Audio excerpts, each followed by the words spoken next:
Yeah, it's all good. All right, hanging out here with Palgrave, Kris, Palgrave on the Mid Journey, and the so that's I actually changed mine on Mid Journey to go as Boozlegast, just because that's like my like I type in Boozlegast anywhere on the internet, not even there. But yeah, thanks for hanging out, Kris. We're streaming here. You can tell all your friends if you want. We got Twitch .tv slime underscore cleric. I just thought I'd talk to some people on Midjourney about how they use it themselves. Like you're a surfer, you're an explorer, you're trying to break it, and then just kind of how you prompt crafts. So and then I got our prompt craft here in the background so people can see it, and we'll just kind of hang out. Awesome. But Yeah, yeah, thanks for having me on. I'm really excited about this. It's an amazing technology, Mid-Journey, all of AI art, the whole scene's on fire.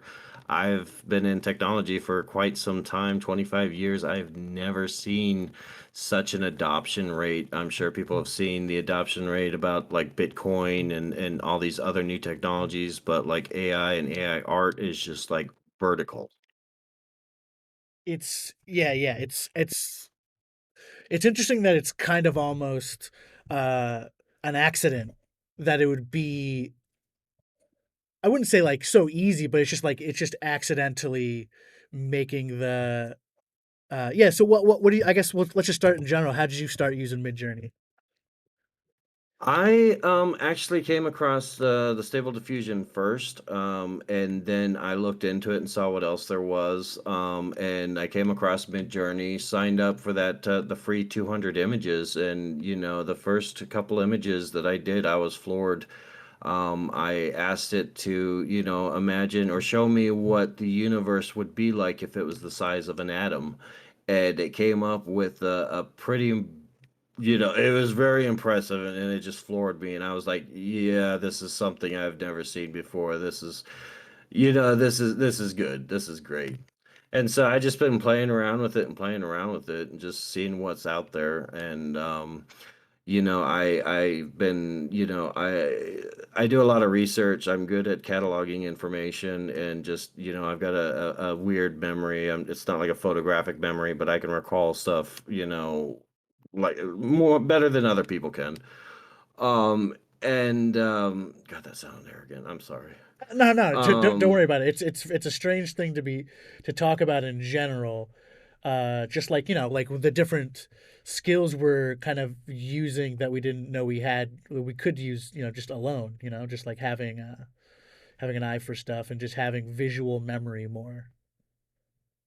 Yeah, I mean, honestly, and we'll talk about this because it's something I can't explain in like an intro or something. But as over time we're talking, it'll make sense. And it's like before AI.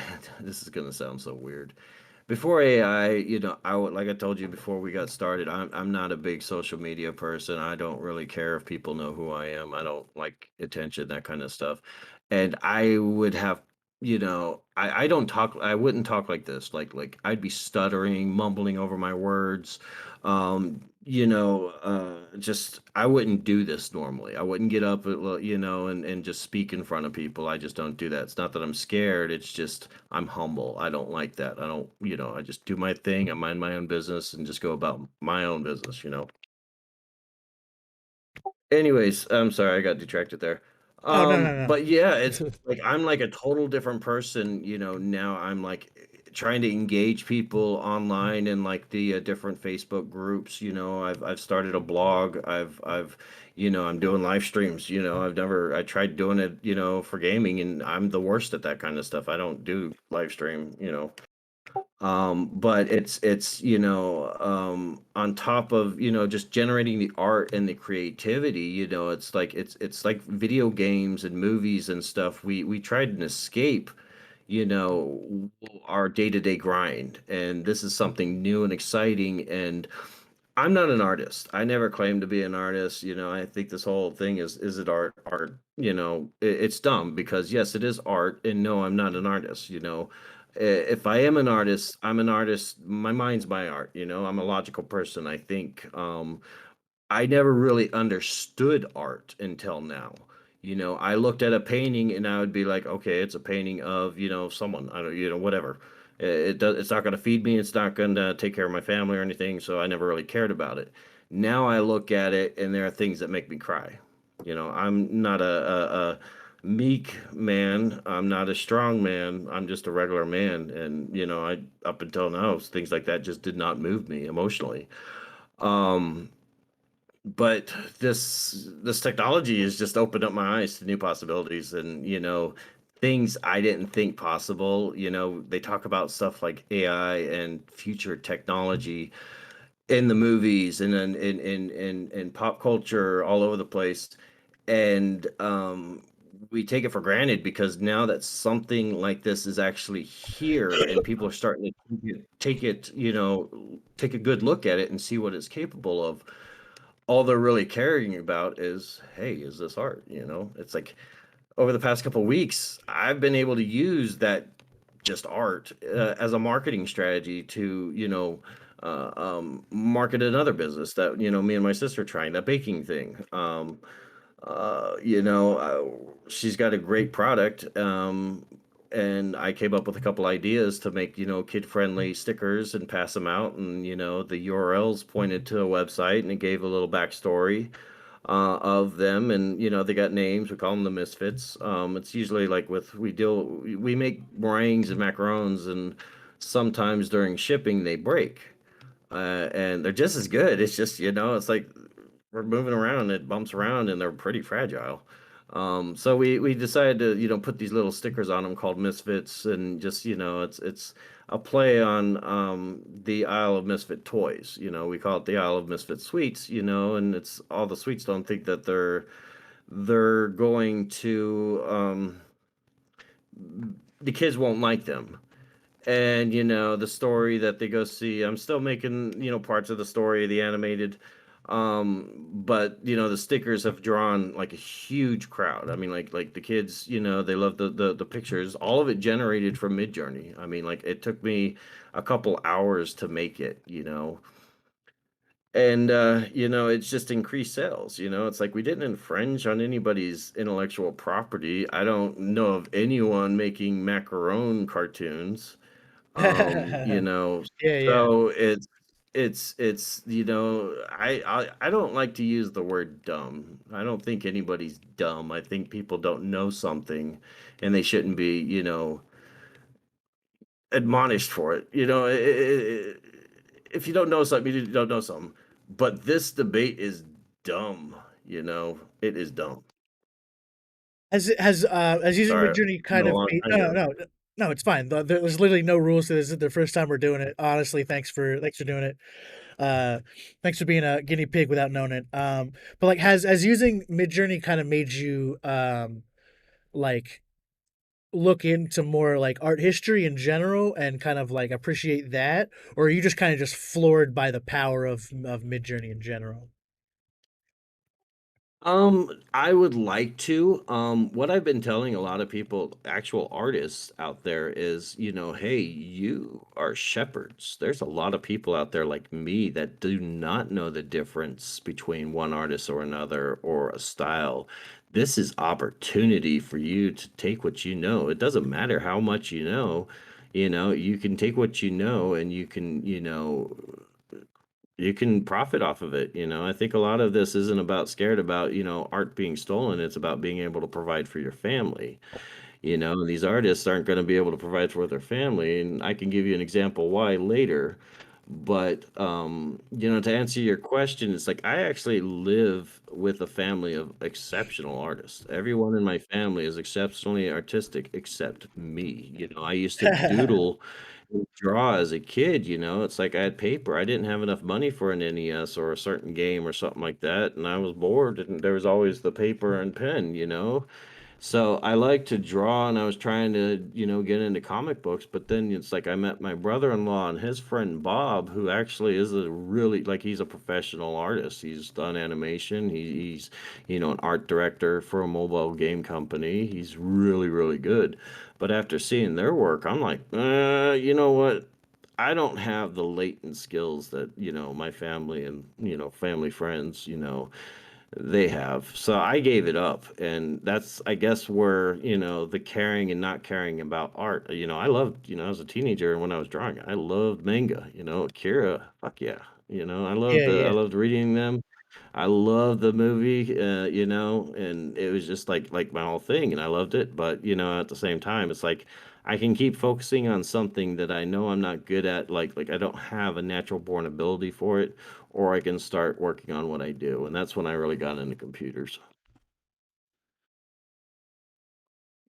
yeah.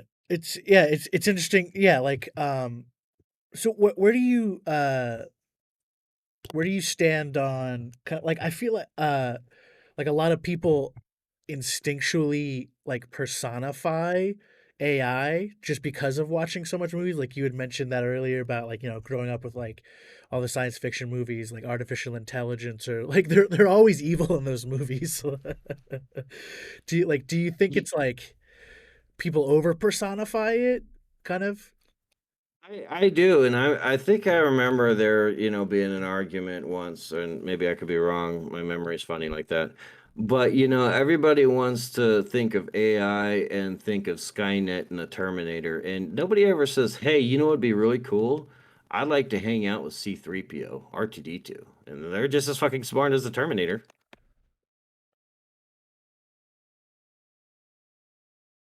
I don't know. It's fine. Did that Yeah. answer your question? Yeah. Yo, no, yeah, no. I'm I just don't. thinking in I general, like, think yeah. I don't know how an artificial intelligence thinks. I've got my theories, but what I do think a lot about is string theory. And, you can go down a lot of paths with string theory. One path is that AI is going to be like Cortana from Halo, or AI is going to be like Arnold Schwarzenegger in the Terminator. To be honest, and people may say it's funny or dumb to think about this, but when you think about it, us humans are just bio machines. We are bio androids. We've got self-awareness, we think, and all that stuff. But who's to say someone, just like in Alien Covenant, or that one movie with the big white engineers, who's to say some kind of race didn't drop someone, do something with our genetics or make us, There's nothing to say that. So if it gets to the point where an artificial intelligence is here, whether it's in my lifetime, our lifetime, or, 1,000 years from now, sooner or later, I think there's something going to be, because all this AI technology is based off of how the human brain works. I've actually got a little snippet talking about it on my website, rainboworigami.com.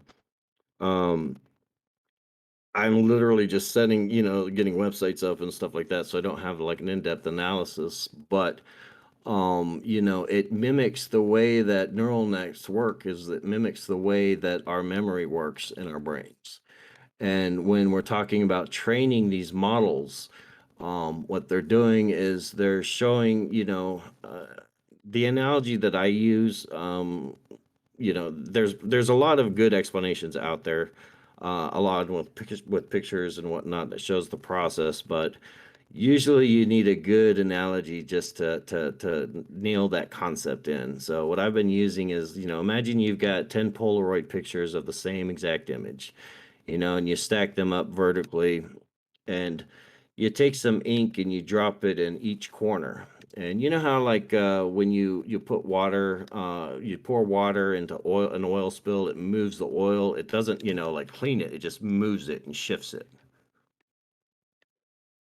Yeah, yeah. It's almost like you're kind of controlling uh like the interaction of just like physics almost. Yeah, yeah. So when those ink drops in each corner are dropped, what it's doing is it's this is just like a high, uh, uh, um, this is just a high level explanation. It's a little bit more technical, but basically it's shifting as those drops as going down through those 10 Polaroids. It's pushing the ink is pushing all the color and all the data into, a circle. So by the 10th frame or the 10th image, you have most of it's black, and in the center, you've just got a little a circle of different colors, hodgepodge of colors. So basically, that little circle is what's being, recorded. That's the data. That's the thing that's saving it. And what it is it's compressing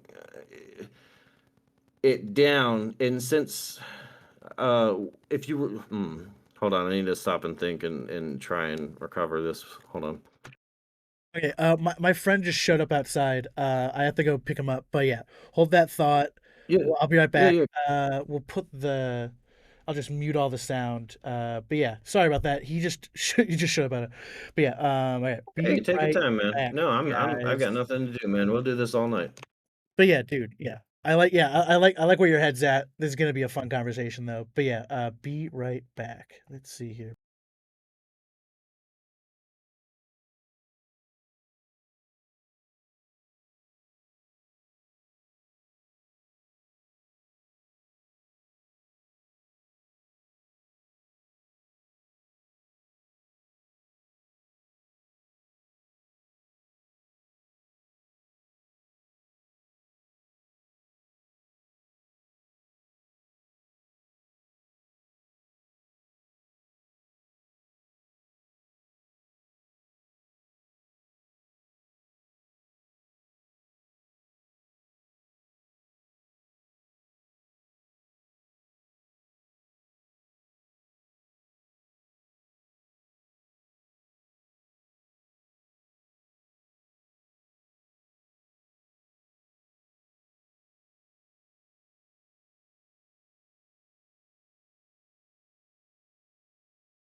into this is like, it's like, okay, you do this, you just, it's like, you know what, I can't keep repeating myself. Let me make a website, and and I'm like right at the beginning of making the website too, so.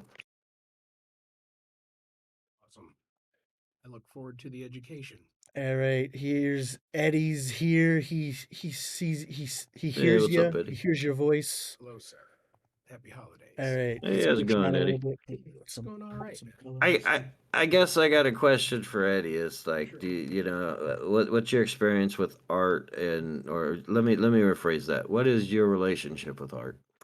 A relationship with art. Well, it started in music as a young child and kind of feeling the emotional quality of what that can do to someone.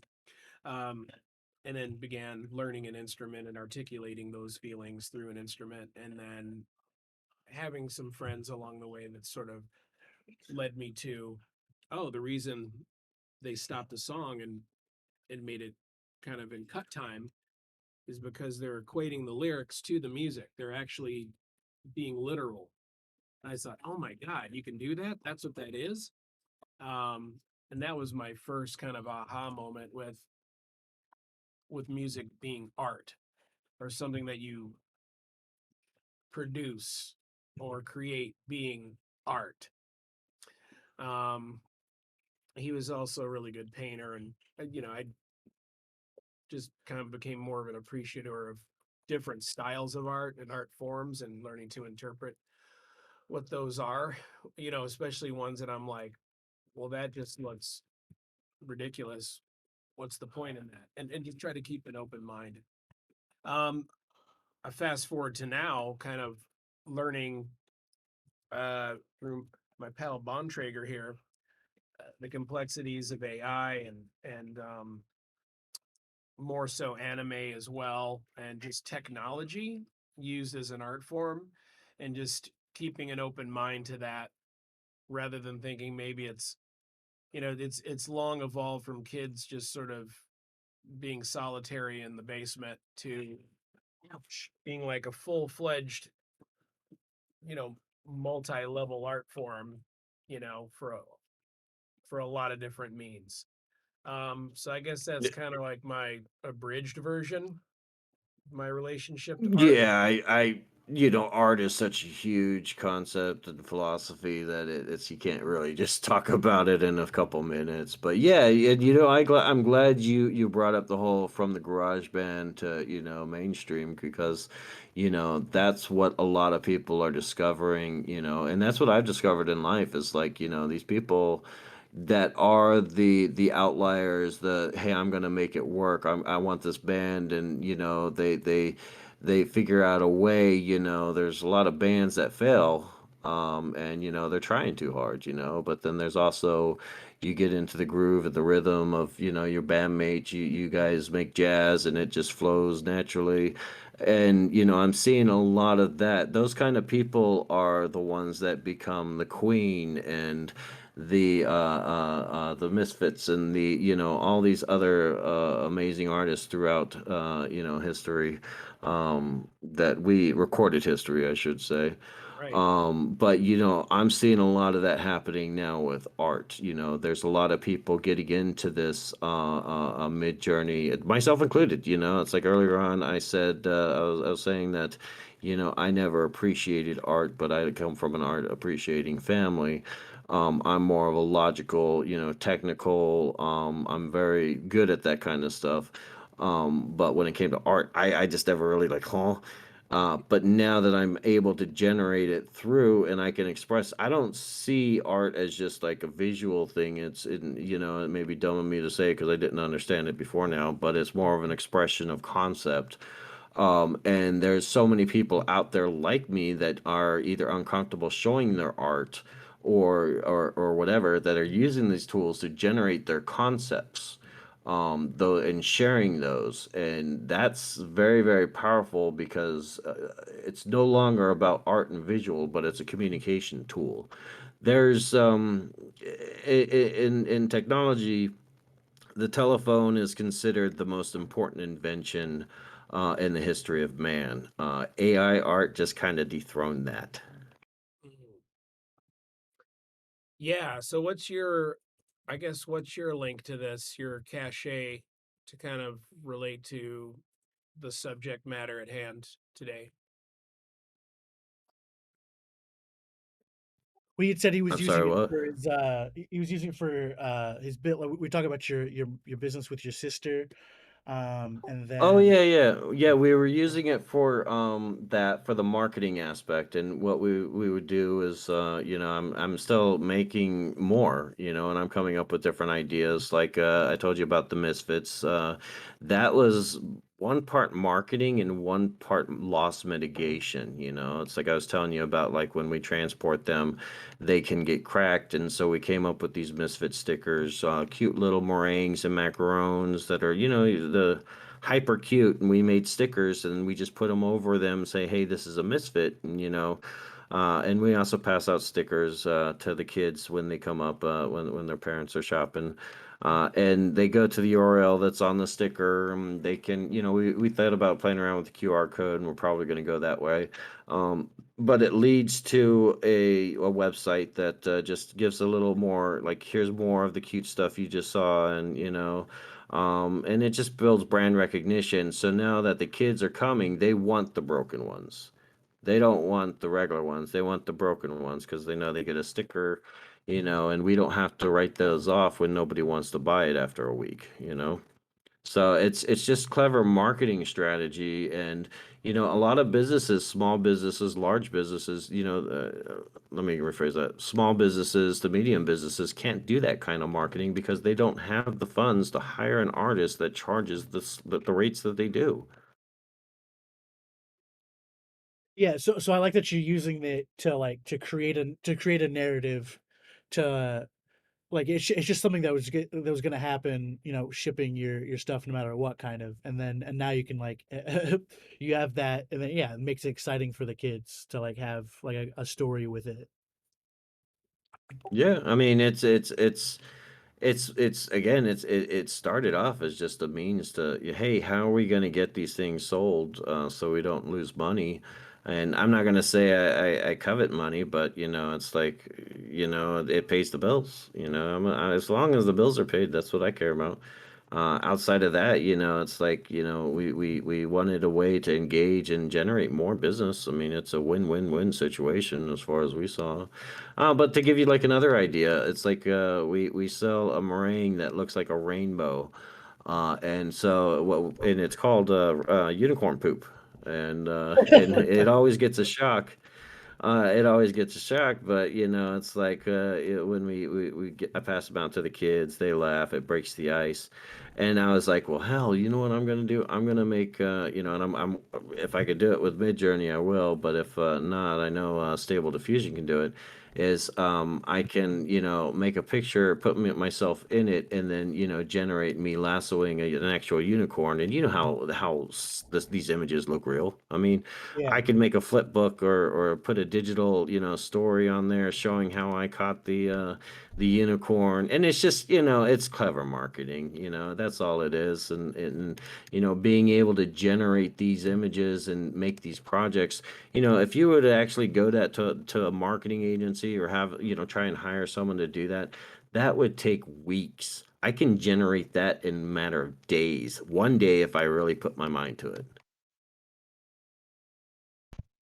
Have you tried? I've tried mixing them with a little bit with Photoshop, like I have, because I was just trying to get a dignified dog to dance in a bathtub full of baked beans, and then I just ended up just photoshopping that together a little bit.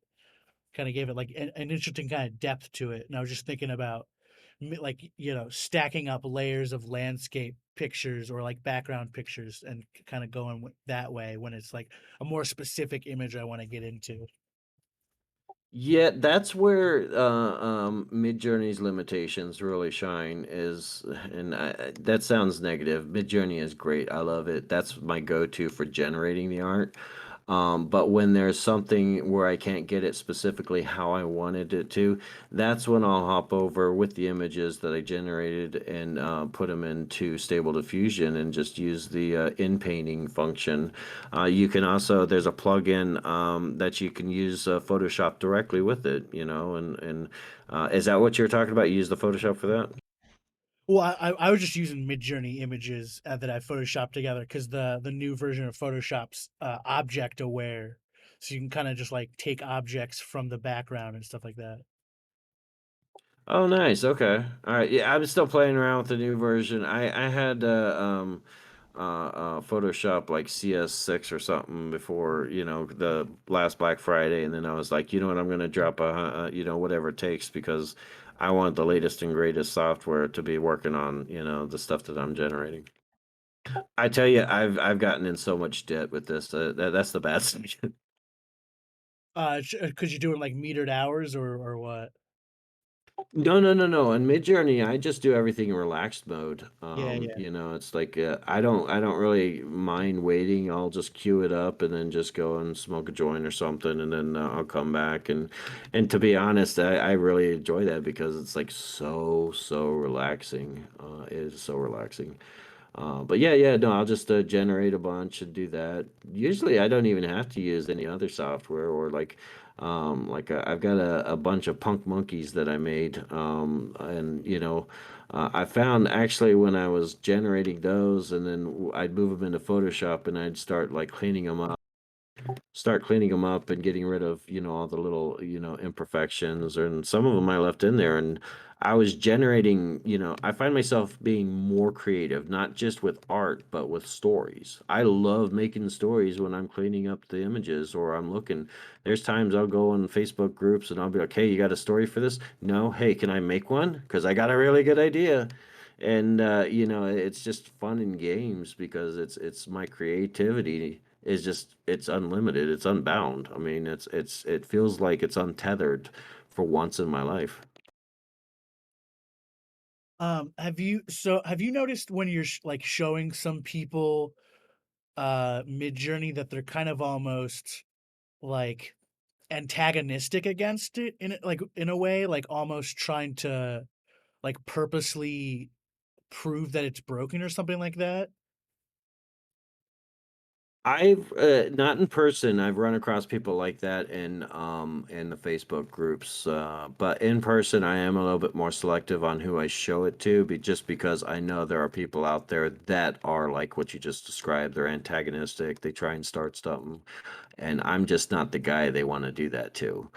Um, so I don't want to cause any problems. I did show a couple of people at a market once. There was this guy selling bee, like he was a third generation beekeeper, and I was like, oh, I wonder what he would think. So I generated some bees, showed it to him. He's like, man, that's really cool, but he seemed like it was like, he was in the 1800s and he saw a photograph of him for the first time, just kind of like, and he's like, if you put that on a coffee mug, I'll buy them all up. And I'm like, well, okay, money.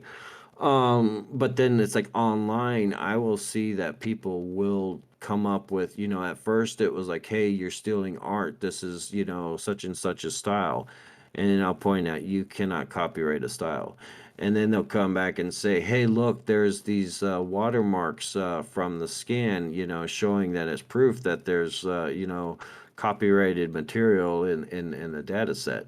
And I had to write up a really, really long explanation to explain how, computers work well, not computers, but how browsers actually work. There's a real misconception that when you're going somewhere, when you're on the internet, browsing the web. No, you're typing in a URL, and what it is your browser is reaching out to the server that matches that URL and says, hey, I want this such and such file, and then it downloads it all to your computer just like you download a file or something. Only it doesn't ask you if you want to download it, it just does it. And that's where your security settings come in and it protects it. But if I log on to Facebook, every image that comes across my feed is downloaded and on my computer. Now, did I just infringe on anybody's copyrights? I didn't steal it. I didn't take anything. I didn't even intentionally want to download it. It clogs up my system. But, if you've got this algorithm that can scan these images and these people put the images on the internet to be seen, anything that's properly secured cannot be accessed by a public scrape. Google scrapes your website every, however often it decides it's necessary. That could be a couple times a day, or it could be a once a other every other day or a week. Who knows? They keep that kind of stuff secret. But, if you've got a program that's like a browser that'll go to every website and just like you don't need to download. It is downloaded because it's cached in your cache folder. And you've got another program that can train and say, hey, I'm going to look at all these images. And while you're at it, you match up, words with it. No law's broken. I'm sorry. I hate to burst the bubble. And I've got everything explained in my blog. I don't expect anybody to understand it. I'm trying. I keep going through and trying to update it just to make it try to make it as easy to understand. But sometimes I can get a little complicated in my head. Well, yeah, I just think it's interesting It, that, yeah, in general, people are kind of angry. Like artists are more angry about so there's like a couple of different where it's like you were talking about, like because because the AI is making because Midjourney's putting like watermarks in the image, it makes it's like it's because it's stealing something else. But like David said many times, like Midjourney was making literal like paintings off of when it was only trained off of photographs.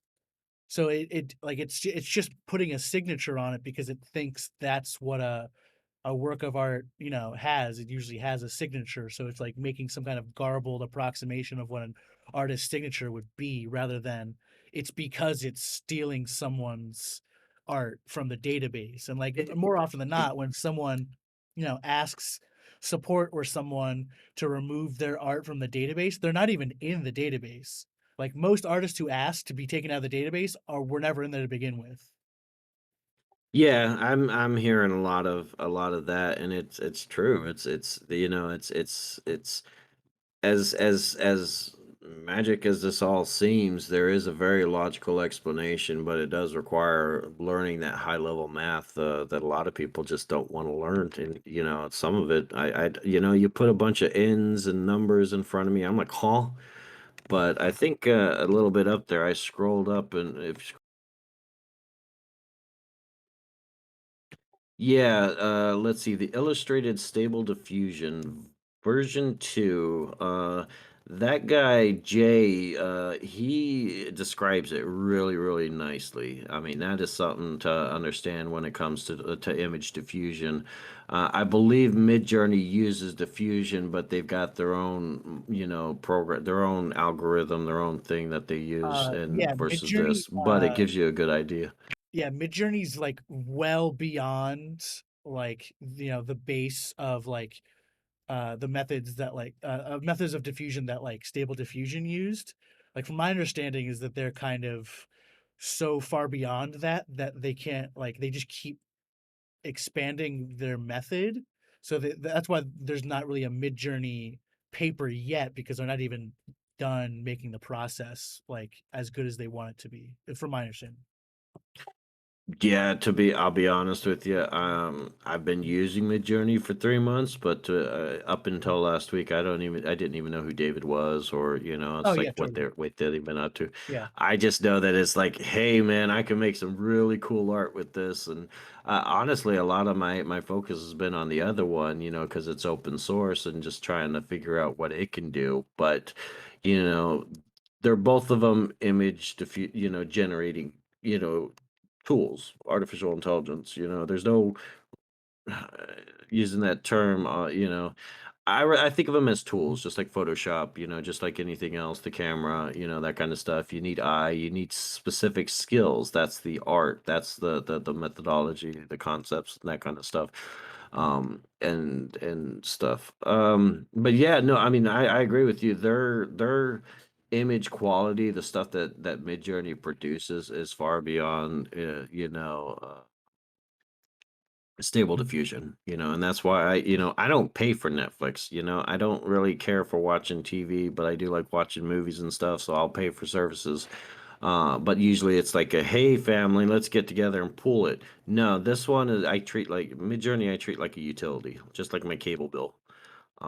It's not only is it for productive, I treat it as therapy, and I've been talking to other people and getting really involved about this side of using Midjourney, and is more for a therapy for depression. Because, like I said, I used to not be social, not do any of this stuff, and a big part of it was depression, and a lot of people are depressed nowadays. And I've noticed that ever since I started using it and being more creative and productive, um, it disappeared. My depression disappeared, and then so did the people who were using it around me, and then the people in the communities that I've been talking to, their depression's gone. That does not just happen, and that does not just happen without some kind of stuff.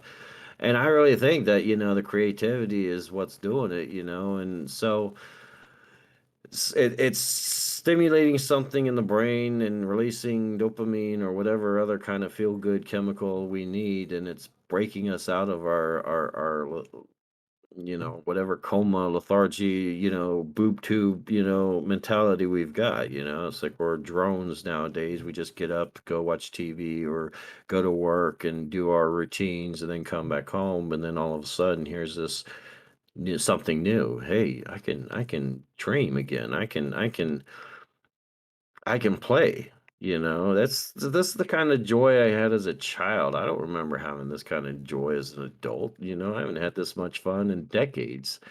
Sorry, I keep rambling on, but No, no, break in that's anytime what you we're here want. for. No, that's what we're here It's for. relevant. Um, yeah, I well, I so one thing I was thinking when yeah, so have you used it kind of um because like you were talking about depression and stuff. I don't know if you were listening when I don't know if it was you or someone else was talking about they were using it in an old folks home, and like they were it was instantly like making like older people who were like like super depressed and despondent and like not very social, and it like instantly made everyone super social, and like they're like sharing what they made with it and like kind of forming with that, and it Yeah, kind of goes back yeah, to that's thinking of something else he was that was mentioned before of like in other office hours of kind of like how I don't know how familiar you are with furries, but just in general, like it's a visual, it's like an art, it's a visual based identity in a way. Um, yeah, just a couple jumping off points from there. Yeah. no, yeah. At the end, when I was at the that what is it called, the town meeting cafe, whatever. The office hours.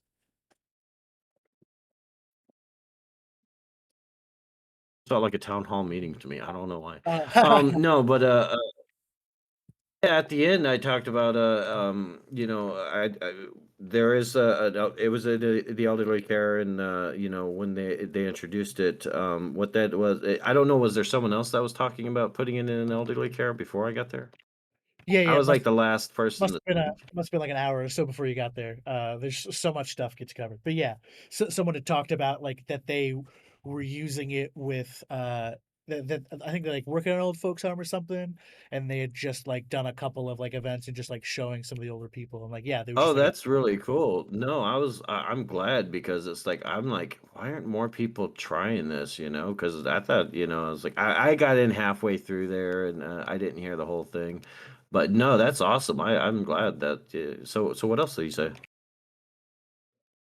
um but about the old folks home, that person, yeah, that they just talked about like just using it in that old folks community, and that like yeah, like these people were like super, just despondent and sad about obviously being old and all that stuff, and and just like not having anything productive to do in a sense, and it was just like yeah, making the using Mid Journey. It was like a jumping off point for them to kind of like make little tiny communities within there and kind of be like, oh, I'm making such and such, I'm making Elvis. No, Yeah. exactly, because that's what I'm talking with this guy named Doug, and he teaches a class. He teaches robotics and Python programming, and he's got the school and the classes, but he doesn't have the volunteers to teach it. That actually, people who have a lot of technical aptitude, usually go out and work for the private sector. They're not interested in teaching, and I'm like, fuck, I'm the opposite way. I've got enough corporate experience that I don't want to ever see another office again. So I'm like, yeah, and I had introduced him to Midjourney, and he showed it to someone else who was showing it around the elderly home, and the same thing was happening. Is everybody was there was night and day. They were it did not take long for them to start their demeanor to change and to be more I don't know if you've ever been in some of these retirement homes, but sometimes they're just plain mean to each other. I mean, really, really mean, very clicky, very high schoolish. It's like if somebody doesn't like another person, the whole group admonishes them, and it's just like, eh.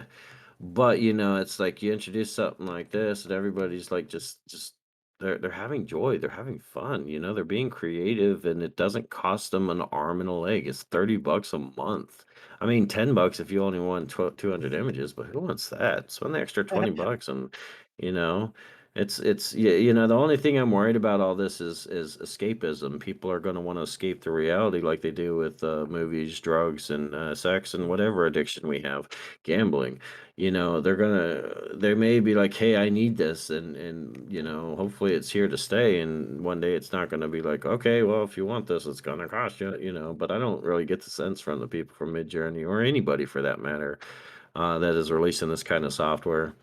But yeah, no, no, they were all, Doug was telling me that it was just like amazing. So he and I were supposed to follow up again yesterday, but he was out in Las Vegas, and that snowstorm they're having got caught up. But yeah, no, I'm looking into becoming a teacher to teach this kind of stuff, because I don't know as much as these programmers and whatnot, but I know what this stuff is capable of, and I think teaching it to young kids is the smart thing to do right now, instead of waiting around for all these companies and corporations to figure out how to get this smart AI into Boston Dynamic robots, and they're going to be stuck on our shelves for us, and we're all going to be wondering what are we going to do with our lives. So train them young, and they'll be making their own robots. It's I don't know. Do you keep up with all the other AI technology?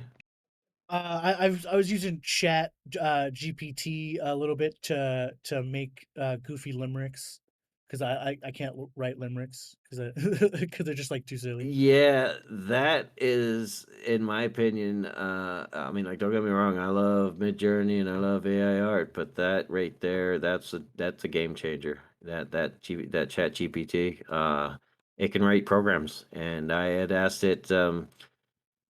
There's you remember those choose your own adventure books, Yeah, where yeah. it's I had like you actually can was using this app on the cell phone called AI Dungeon, like a year or so before I was using Midjourney, and like it was just kind of funny to be like using it as like because it's like a Dungeons and Dragons like dungeon master. So you just tell it what's happening. You're like, I walk down the street and I punch God in the face, and then it says, you punch God in the face, he winces, and like it's just like it just yes ands everything you say. yeah, yeah, no, that's awesome. That's pretty cool. It's an app.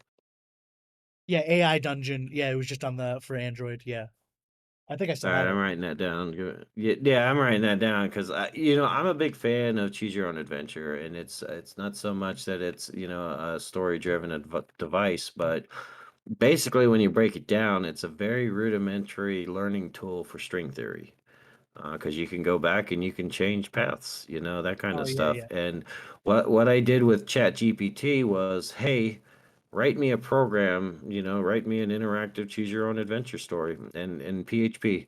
And it wrote it, it started writing it until it actually crashed. And that tells me right there that if it's smart enough to do stuff like that, then it is smart enough to, there's a good reason why it's not able to access the internet, I'll tell you that much. Huh. So you got it to basically do most of a program before it kind of just crashed itself. So you got like half of the script Yeah, out. yeah, I kind of, it was spitting out a lot of code, and so it just ran out of memory. I mean, like they've got it limited to who, session, it's like, hey, don't use up all the resources kind of thing. But the fact that it Oh, started, it's like, okay, here you go, and yeah, you could go in there and be like, hey, I need a function that does this in C, and it'll write you that function. Yeah, I don't know how to program in certain languages, but here's the thing. I spent about an hour just writing out like getting the start of a business. It's like how I started with the questions like how do I make a business, and it gives you these things, and then from there I'm like, okay, how do I do step one, how do I do step two, and I just did that, and then it's like within an hour, not even an hour. I mean, I multitask, so yeah, yeah. liberally, it took me like 30 minutes. I was able to generate something that would have taken someone like a couple hours. If you give me one whole day, I can give you a book. Yeah, All I've you got to do is know what kind of questions to ask it, and then it spits it out. It's like Google without the bullshit. it's been pretty interesting to use it for generating stories. My friend was trying to write a whole Doctor Who episode, um, but I was trying to tell him to like just make it as like cut it off as scenes because it has trouble making a whole like episode long narrative and keeping all the strands together. And a strange quirk that happens when I was trying to run scenes with it for a script was that if you don't tell it anything about like just I forget how I was trying to phrase it, but you have to phrase it so that it just cuts the scene off. It doesn't try to like end the whole story because if you don't tell it to like not every script scene, it'll end the whole story and be like, and then everyone got together at a diner and had ice cream sundaes and they lived happily ever after. I'm like, no, dude, I'm trying to like just one scene in the script. You don't have to end the story. It's crazy. It's just like, no, no, we're done now. I'm like, no, no, keep it going. Yeah, no, it's great. I was playing with another AI for generating stories. Let me see if I can find it. I noticed that, I used to keep all my browsers and tabs in check. But now it's like I don't know how many browsers open, how many tabs are in each one. I'm afraid to close anything because I've just got like, okay, did I save that link yet? No, I don't know. Let's see here. No, that was a translator. Found a AI translator. I found a really good story one where it would generate the story, but it wouldn't complete it, and or if it did, you could at least go back and you can delete what you don't like, and it'll pick up from there. Or if it like you like it, but you want to change something there, and it was like you said, it's really good about keeping consistent. There's this website that it's just beta.character.ai. You can make your own like I'll pin it just so it's not lost. But you could basically make your own chatbots essentially that have different character traits. Oh yeah, yeah, yeah. I'm looking forward to the customizable personal assistant. You can introduce quirks, random things. It'll be more, as human can be, but being an AI and help you, hey, Cortana. I don't want to use Cortana because that's Microsoft's, grab. Hey, Palgrave. Okay, let's say I want to use my alter ego as my AI. Hey, Palgrave. Hey, yeah, look, this Excel spreadsheet's really busted my balls. Can you fix it? And be like, yeah, man, got it. But that's also we're going back into the whole hey, AI art. It's AI is doing our work for us, and it's great when we're the ones making the stuff and making the money, and but to the everybody else, so.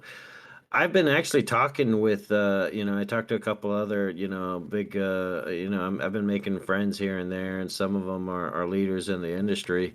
I never talked to David or anything, but, it's like the ones I've talked to, they've got some pretty impressive resumes. Not bear in mind, I can tell you that much. But Yeah. they are actually really, really optimistic. They're the same thing. They're so creative. They got so many ideas that they can implement, and I really like that. And what I'm really hoping is to get people off that whole narrative of art and try and come up with ways that hold on, that's me, isn't it? Hold on. I'm trying to come up with I want people to start thinking of ways of how to apply it to their life and what they're good at in their profession. What are you good at? You're good at detailing cars. You need to, market that. You know what? It makes great looking cars, spick and span, I want people to start learning, hey, you know what? How do I make a print? I want to start posting, different information. It's like you can't just print off of, something that you made, generated off of Midjourney, but you need to use this kind of paper and make sure that your printer's got this many much dots per inch, and get these people out there and saying, hey, I don't need to go to a print shop and get stuff printed off. I could just do it myself and sell it, and I've been yeah, trying you're going to get better stuff. I've been Go trying ahead. to figure out how to turn it like y- turn them into like actual like silver halide like traditional black and white print like photo prints like in the darkroom and stuff. And I'm trying to figure out how to because like the only way I can think to do it now is like use a digital projector and kind of do it like that, or there's a couple of there's like a silly Polaroid thing where it turns your cell phone pictures into Polaroids because it's kind of just using the light from your cell phone screen. Um, Yeah, you yes, can do that. All right, it's you're trying to get it physicalizing. out as a Polaroid. What was that? You're trying to get it out as a Polaroid. Well, I was just trying to figure out different ways to like print it out, and instead of like just like inkjet or like there's a couple like photo printers. But yeah, like Polaroid actually has like a printer where you put your cell phone on top of it and then it just kind of exposes the Polaroid that way. That's pretty cool. Yeah, I could see that how that works. Yeah, So yeah, is because I mean, all it photography is converting the light from the screen and just if manipulating it through lens optics and stuff like that. Yeah, that could work as long as it's light proof. Yeah, there's actually lots of different ways. It's like I've got a printer that prints on cakes.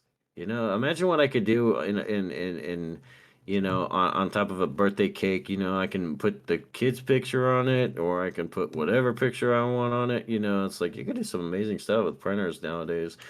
Crickets, cry cuts. I don't know how I always call it a cricket, but a cry cut. You can make a lot of cool stuff. That's how I make my stickers.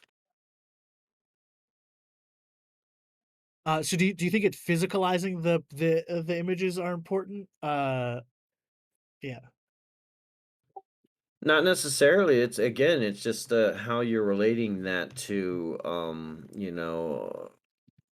what you're trying to accomplish. I mean, like if you're trying to profit off of it financially, whether you're making it like into a physical product to sell, there's money. There's a lot of people selling their artwork online through shops. I think a lot of people want to. They just really don't understand or know the processes and that kind of stuff. And but I also think it's important. It's like it's great for other means like online, obviously.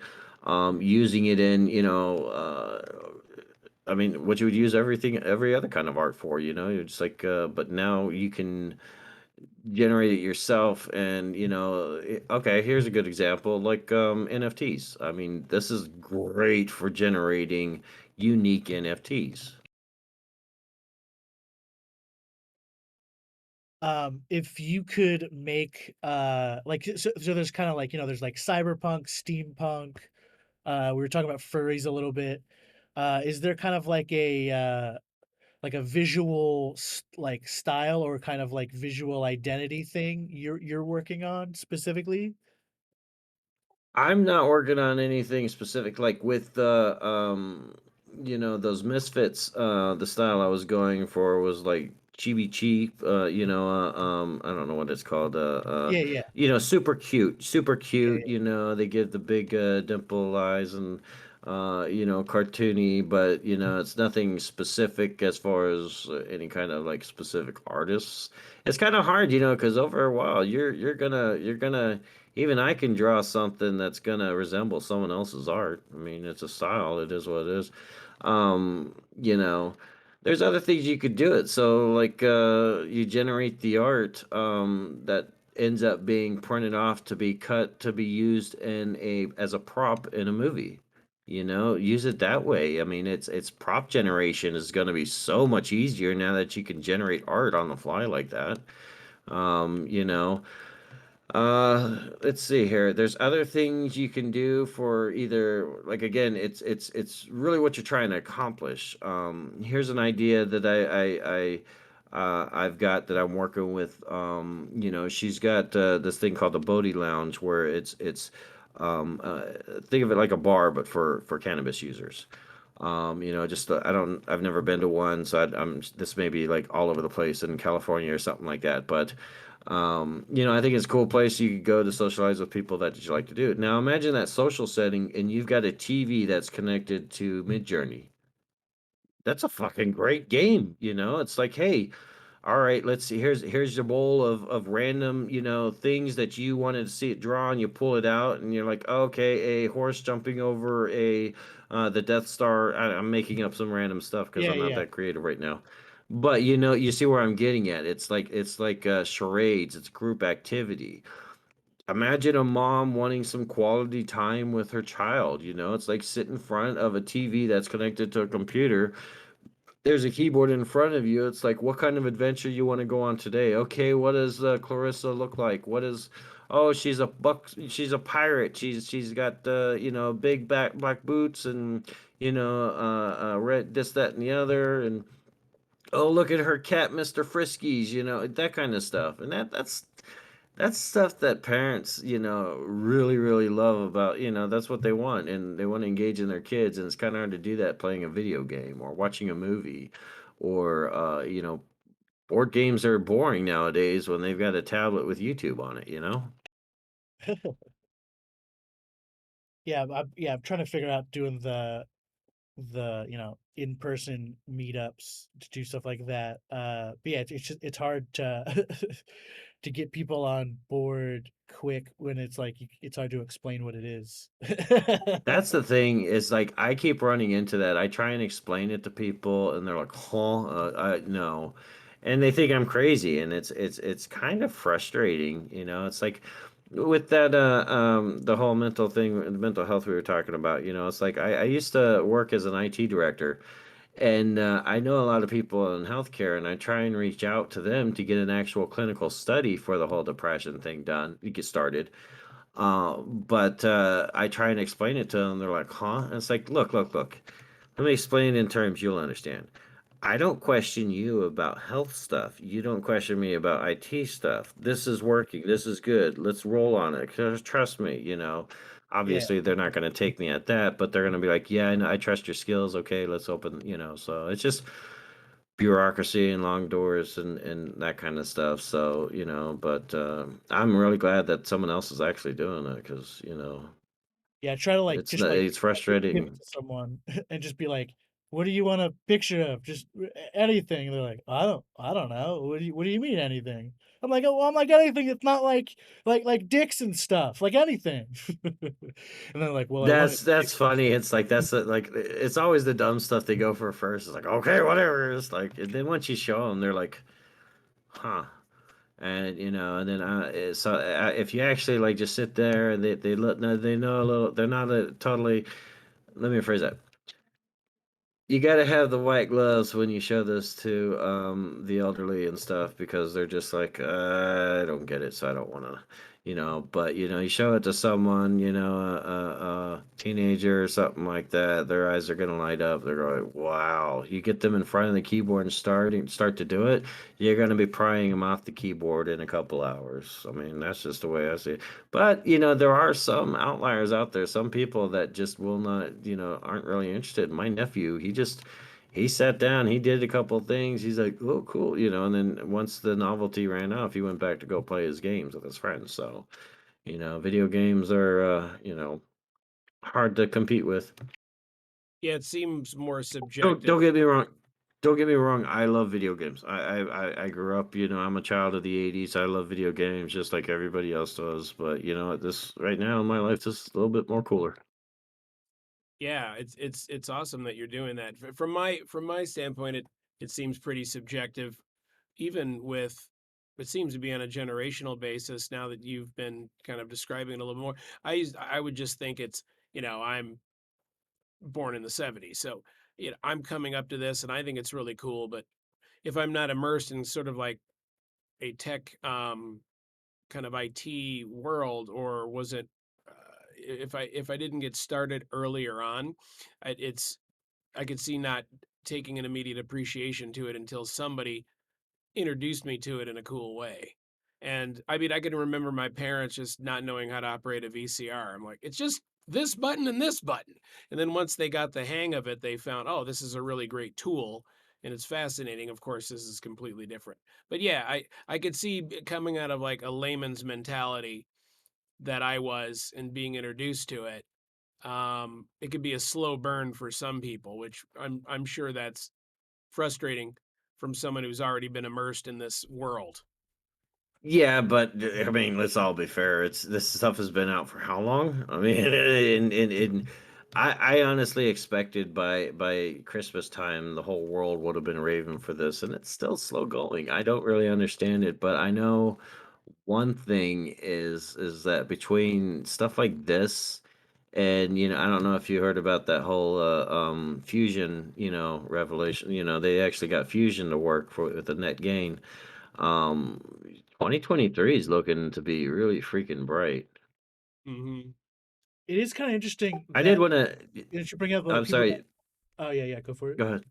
Oh, that like there's like not a lot of like there's a bunch of stable diffusion articles, but there's basically no Midjourney articles. I feel like OpenAI is like actively spending a lot of money on getting people to write articles about stable diffusion. What do you think about that one? Well, I think Stable Diffusion is Stability AI. OpenAI is Dolly, if I remember right, and then Chat They're both the GPT. same thing.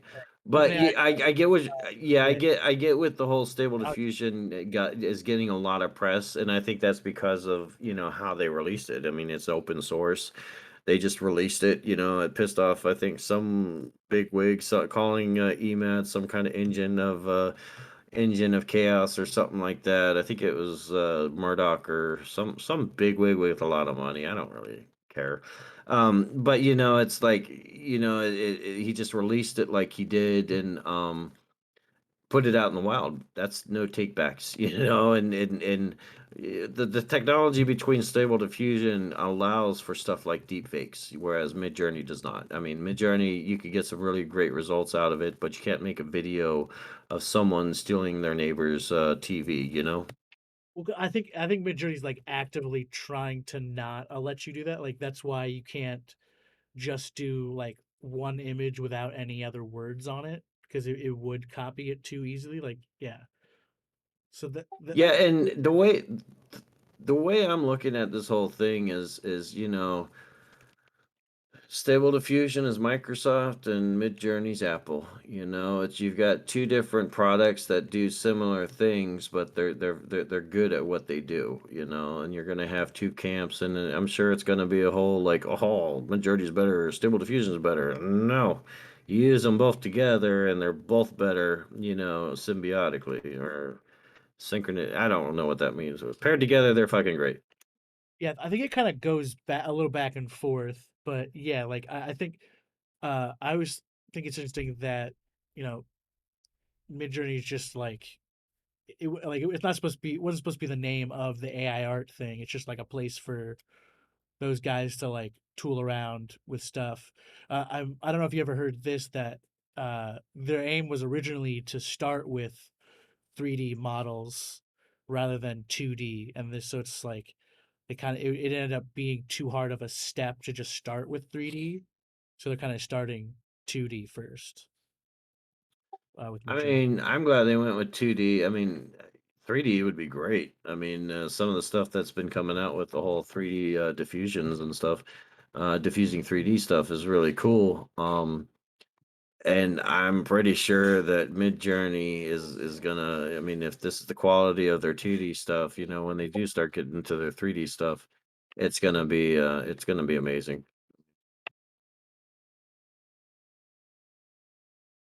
It's yeah, just like there's just so much with like so many aspects of it, like just the social aspects of being able to share like visions uh Yeah, without. yeah. I mean, it's about concepts. I mean, I think I kind of overemphasized the whole. It's not about art when I was in that thing, but there's so much more than just art when it comes to this stuff, and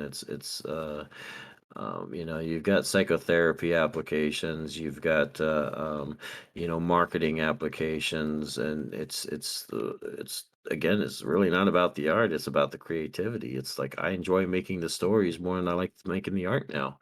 It's just I've always thought it would be cool to write a book, and you know what? Now I'm really like, hey, maybe I can, and that's hope. I mean, that's inspiration. That's more than just art.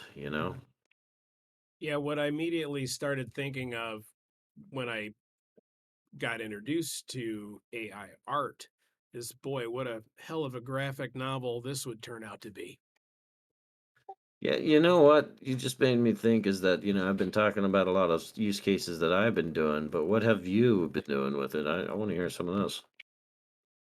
um Mostly just like making visuals for like scripts that I've been working on, so you can like shit like have basically, pre-production design stuff to show with it, and kind of using that to spark further ideas essentially. um and so yeah, I'm trying to figure out how, like physicalizing it, a lot of like, yeah, like I'm saying, the photograph stuff. I'm looking into like a photograph just printer to see how that looks, and then yeah, kind of mixing it together in Photoshop a little bit, and maybe getting into doing like traditional like black and white compositing with them, just to play around. I'm not sure how interesting that would be. Um, but I kind of find like I'm almost making different like world slices, almost like I got this weird like vibe tiger. He's got like a glowy like three-piece suit, and then I mixed it with from like this like neon Chicago cowboy thing, and it gave this like weird kind of hazy, uh this weird kind of like neon mixed with like a weird dusty Midwest, like not Midwest, like Western town kind of thing. Um, yeah, yeah, just like you're saying, just like how it's not all art, and I think I don't know how familiar you are with stuff like, this is not like this is not a pipe and stuff like that, and just and like the guy who he just basically stole a urinal and then signed it and then put it in an art gallery, and so like his intent like made that urinal art essentially. Yeah. Yeah, yeah, no, and that's what I really enjoy. That's what I'm seeing a lot it's about the creativity of the art. It's not exactly the art itself or the art generated, and it's that's a really cool thing, because it wasn't anything until he took it. Just in general, like just Um, like, oh sorry, just like specifics, like for when you're just like crafting prompts, are you kind of just going like a loose stab at it? Like I guess I'll kind of tell you how I kind of do it usually is like I have like a rough idea of what I'm trying to do, and so I try ve- a very specific description of it in just like one sentence, and then if it works with just that, I go in and use different styles or something on it. I add different like artist names, uh, or sometimes I have to like pull back and be super simple and just make like a background or. So I was wondering like how you specifically do prompt crafting. a lot of my it's just trial and error, trying one thing, seeing what works, doesn't, and then going off of that. I mean, I tell you one thing with the being able to add words to the prompt with Yeah, variation buttons, yeah. that has made a huge difference. But usually my prompts are really simple stuff. It's like I'll try and work a concept or an idea, and I will. Usually, I don't really have to get too involved in it. There's one thing that I like to do, and that'll go. I go into the Midjourney public. Hold on, let me find it real quick. The Midjourney public feed, and I'll look at some of the stuff that other people are doing, and I will try what their prompt was, and I'll try and build off that to get the effect that I want, or use that effect somewhere else in something because it has an element to it. But usually, I tend to stick to a certain style for certain things. It's whenever I want to do something futuristic, but something clean, I'll use Tron. Because Tron's always like a super clean, futuristic city type stuff, and it gives good results with some neon lighting. But if I want something post-apocalyptic, I'll do something else. But out of the box, just using easy to use, like prompts, you get amazing results no matter what. And it's just, if you find something that you like, but it's not just right, re-roll. You could do it as many times as you want, and as long as you're in relaxed mode. I'm really worried they're going to change that, to be honest. No, I think they're gonna keep all that stuff. Yeah, I don't think they're Oh, that's gonna. cool. Like right now they're making a good amount of money that they're not exactly losing money on people doing stuff as it is. They mostly lose money on like power users, but for the most part, like they're not. It's not like in a dire situation. But have That's cool. you? Yeah, I noticed that the queue line, or it takes a little bit longer to generate now when Well, you're in relax. I've this been in past fast mode weekend for a while. kind of mashed. They've been adding more GPUs. Uh, what do you think is the most common word you use in V4? In V3 I used wet plate a lot, but now in V4 it doesn't really work as much. And I'm trying to think of what my most common word is since V4 has come out. Honestly, I really don't. I mean, sticker sticker would be my most common word. I just make so many stickers and print them off. It's the I don't really, I do a lot of like the aspect ratios. I just a lot of times when I'm doing stuff, it'll be in a wide or a tall format or something like that. The one-to-one format just really isn't my thing. Yeah, But yeah. outside of that, it's just random, total random. Again, it's like I don't have a specific style because I really don't know any styles. I don't really know any artists, and I'm trying to study on my own, but I've got so many different plates spinning. It's just hard for me to sit down for more than an hour to work on a project at a time, and thankfully, between Mid-Journey and now hopefully this Chat GPT sticks around, I can get a whole lot more accomplished. How much have you gotten into doing just using images? Like the first thing I did when V4 came out was type in, Humphrey Bogart vaping, and then I just I mashed in. I was using combining old generations from V3 and V2 and using those as image prompts without even putting words on them. Have you gotten into that? I really haven't gotten into any kind of like random image generations. I've got like 4 decades worth of stories in my head that I'm just trying to illustrate. And, I've got like something called the history of the middle finger going on. And I've got, another story I've got called the educational bullet. And I've got like all the stuff that I've been just building up over the years because I couldn't hire someone to do it for me. But Uh, like just to randomly like, hey, Humphrey Bogart doing something this.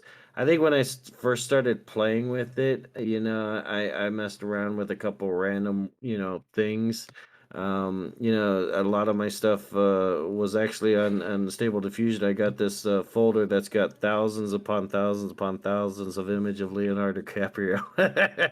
Just a different type, like just it's the same pose, just different types of styles and renderings and stuff like that. I call it the Wall of Leo.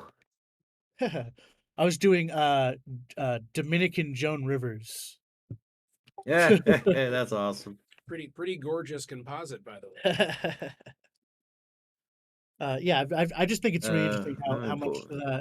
how easy the using images for the prompts are, that I've been kind of just taking, you know, cell phone pictures and then mashing that with like a different style or a different old or an older AI image that I made. I just think it's really interesting.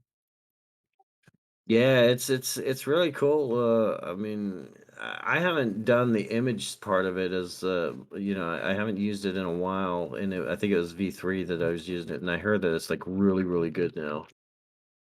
Not that it was bad before, but it was like if I would give an image as like kind of a guide, it wouldn't, it'd take the colors and that's about it. Yeah, I just like I've been trying to get Humphrey Bogart to skateboard for a long time. It breaks the legs every time. It gives him like 70 fingers. It's very rude. Yeah, I'm interested to see. I mean, I heard there's different hand projects, so I'm interested to see what Midjourney does. Midjourney seems to be the trendsetter now. Yeah. Stable Diffusion is like they're the X factor, when it comes to all these AI companies that are coming out. But here comes Stable Diffusion with theirs. Just like here you go, it's open source. But I tried, before I tried any of this AR, like either of those. I think I tried like Dolly or Mid Cafe or something like that, and I just was not Is impressed it with the the one AI that was art. free on GitHub called like it used to be called like Dolly Mini, and then it changed its name to like Crayon, like with AI in the middle, like Crayon. It was stupid. But Yeah, I do remember that. yeah, yeah. In fact, the first time I heard about any of this image generation, I think it was like some kind of NVIDIA thing, but you Oh, needed like right. a really powerful card. Yeah, the NVIDIA one, there's kind of like an in painting, like it'll basically do backgrounds for you pretty easily. Um, which I think, yeah, I tried to do it, but it was kind of goofy. It's like it's a thing they've talked about in office hours where it's kind of like in painting feels more artificial than just if you let the AI do it itself. Yeah, yeah, embedding. If it, I find that when you let the AI handle everything, it works great. But then, like with Stable Diffusion, you're doing the in painting stuff. And it always leaves like a discoloration around where it removes stuff or you took it out and added back, that kind of stuff. But it's very intuitive and good at how it works. You don't have to do a lot of touch up in Photoshop. I thought I'd show you the image I was talking about, the where my Photoshop mix. Uh, Nice. so yeah, like the painting on the wall there, that's an AI one that I skewed for the perspective to put in there. If I do it again, I'd make it look like it wasn't like almost looks like it's a window to the outside because it's so bright, you know. Yeah, and then little dignified man in a, in a bathtub full of baked beans. Um, yeah, I think it's interesting that that the the Photoshop is using the AI tools for object detection and stuff like that. Um, Oh yeah, it's come a long, long way. I'm like, where the hell has this been all my life? I've been doing it the hard way. but yeah, I think we'll start wrapping it up. We'll just kind of end on how you any specific like okay, it's kind of interesting to see people use it in person because I've talked to a couple other users in person, and it's kind of interesting that it's almost they have like superstitions in the way they use it, and it is different for each person in a way, which is kind of interesting. I've never really heard of the superstition thing. I mean, there is certain ways, you know, you're never going to get the same image, back out. They say you put in the same prompt, the same seed, and this, that, and the other, you're going to get the same stuff out. In my experience, that's never been the case. Is there like a secret sauce that they're? I don't. The whole thing about them being very weird about how they. Can you give me an Yeah. example? Well, it's just like some people like if you look at the main page a lot, you'll kind of I don't look at it a ton, but like you'll see a good amount of them like when they're trying to do realistic stuff, they do like hyper realistic, realistic, hyper real, and like at a certain point, like they're writing like 50 words to say realistic, and like at a certain point, I think it's just superstition because like Oh, people yeah, have I done get you. I get you. Okay, I thought you were like they're like, don't, no, no, this is my secret sauce, and no nobody no can know. No, no okay, no like voodoo or yeah, anything like no. that. No no I mean, again, it's just getting different results. I mean, I think it's definitely overkill, but you never know if that one word tips it from good to great. And that's the cool thing about this whole thing.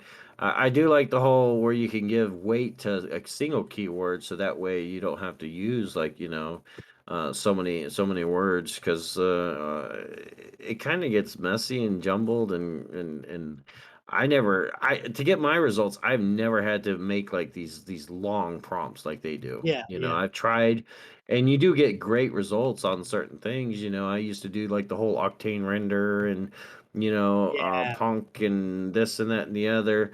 And it gives great results, but it's again, it's like how many masterpieces can you spit out before it's like, oh, okay, I need a you know I think right, it's like find your own style, but again, it's like they update it so often and yeah it's changing and you're never going to get that same image back. Like these images I've been doing about, the atom the size or the universe the size of an atom is nothing like what I got when I first started. And I can't recreate some of these things that I was like, "Oh, that would be really cool if I could redo that but like this."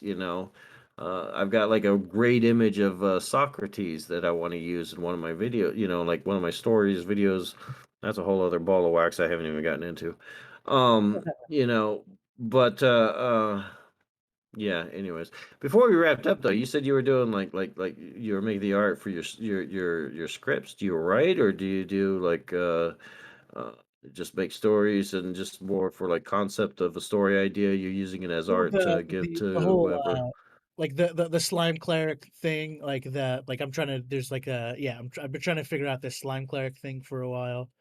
Um, yeah, just kind of just How fleshing out the world of it with visuals to like help write the scene better, basically. How have you noticed that, like, is the slime cleric something that you just came up with since AI, or is it something you've been working on before? That was stuff from before. So like Have you noticed since AI has your production and your productivity and your like, hey, are you making more strides with it now that you got AI art to kind of drive visuals of it? uh yeah, it's helped me like flesh out the main character a little bit more. So I'm trying to figure out some like action scene stuff now in V4. But yeah, it helps flesh it out a little bit more. And then if I'd want to have someone else help write, I could kind of show them this like visual Bible thing that I'm basically like Yeah, building yeah. basically. I mean that's what what's his name does with the Marvel movies. He's got that giant Bible book of the Marvel, Oh that yeah, yeah. hey, this is what we're gonna do here. Yeah, it's the exact same thing, and it's great because we can pop this stuff out so quick now. The one last story before I let you go is like there's one random event. It's like I was trying to I was on one of the Facebook groups, VA 420, and one of the admins was like, hey. Does anybody know how to edit videos? I'm like, yeah, I know how to edit videos. I've done some YouTube videos. I've done some like rough cuts. I can do that. And I figured that's what they wanted. And the guy's like, hey, we're doing this thing for lobby day, and what would be a concept you would think that would bring people in? I'm like, oh fuck, I don't know. Give me a day or two to make it. And so what I did is I came up with this concept. He planted the seed, saying, hey, it's this, that, and the other. We're gonna open up doors and blah blah blah. I'm like, oh, that's kind of weird, but okay. I make this story that starts off with that, and I give it to him. He's like, "Oh, you're a visionary, and great, great, great." It took me like 3 days to spitball the idea, and really, it was only a day's worth of thinking. And it took me 20 minutes to make the art and make the PowerPoint presentation and give it to him. And he's like, "Oh wow, this is great." He has his own marketing agency and Yeah. his own creative team and this, that, and the other And I didn't, at first it was just like, hey, I'm just trying to, show off what it can do. And then, the guy's like, yeah, let me show it to the client. And then he cuts me off. It's like I haven't heard from him in like over a week. I tried reaching out a couple times, and all I was just trying to look for was some, connections in the cannabis community. And he cut me off, and I'm just like, you know what I did? I just showed him that his job is going to be obsolete. And I feel terrible about it, but that's what a lot of people are going on. I think again, like I said, that's what they're upset about with this whole art thing. It's not Well, about yeah, the I art, think it's it about should the be money kinda for them. embraced as a tool and, like, it worked it like, pulled into your workflow if you're, like if you're, an artist who's not, like, super, super established or something, and even if you are, like, I think Yeah. it wouldn't hurt to have it somewhere in your workflow, like, maybe like, earlier in, like, image in, like, idea generation, but it's not I don't Yeah. see it as, like as it's not I don't think it's stealing someone else's stuff because it's just like a rolling cloud. Like it's not it's Well, it's same as it's it's regardless of your art skill. Hold on. yeah. Regardless of your art skill, anybody listening or watching this right now, it's like take a piece of paper out and draw the Mona Lisa. According to half the debate, you just infringed on a copyright because that's Yeah. exactly how AI draws. It's from memory. The training part just puts it in the memory, but it's not an exact copy of the Mona Lisa. You're never going to get an exact copy of the Mona Lisa out of AI. Ergo, it's not copyright infringement. The All well right, dude. I'll let you the go. image data is mostly focused on composition. Like it's not like replicating photos or pictures like Yeah, that it that's not its remembers it remembers how it looks, but it doesn't remember exactly. Like brushstroke lines. yeah. I get what you're saying. I get the concept, but putting Yeah, it into words right now, yeah, you put it better in words than I do. yeah. Well, I Well, think I really appreciate you having me on. I've never really done a live stream, well, I have done it and I sucked at it, but it was because of the bright lights and I couldn't see. But no, yeah. I really enjoyed this whole audio part and just chilling out and, Yeah, didn't really it's a get fun much art conversation. making going, but I Yeah. liked what we talked about. Well, yeah, the GPUs are a little slow today, but yeah, I'd love to have you on again sometime. I'm trying to just talk to other people from the Midjourney community. So if there's anyone you think I should talk to, let me know. And we'll kind of end on what's the longest variation, like the images you worked on, like the longest, getting like you just did like a bunch of variations on it until you found one you liked. Um, I think it was one of Socrates' students about the middle finger.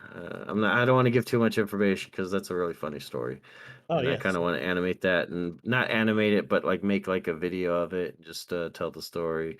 That's the cool thing, really, really cool thing I'm excited about is I can tell my stories how I want now. wow, But yeah. as far as the longest one, if something takes me more than an hour to generate, I take a break. And if I when I come back and I retry at something else, I still can't do it, then I take a different approach or I just put it on hold and work on something else. The great thing is I've got so many ideas. I'm just worried I may not come back to it, because it's like, hey, I've got other things that are gonna be more pressing. So that's my thing with that. Yeah. And also, it's I'll important to get out and do some exercise because sitting in front of a computer for hours on end is just like playing video games for hours on end. yeah, so if you want to promote anything, you can type it in the Palgrave Jam chat here. I'll take our voices off the stream, but then I'll keep the visuals up for a bit so people can click on your links and stuff, and we can do a little debrief, and I can thank you. But yeah, thanks for coming on. I'll mute the stream now, and we can do our green room chat as it were. But yeah, anyone out there, thanks for watching, All and right, I'm Boozlegast on Midjourney. Good luck to all your all right. endeavors. Thank you, everybody. All right, bye. Holidays.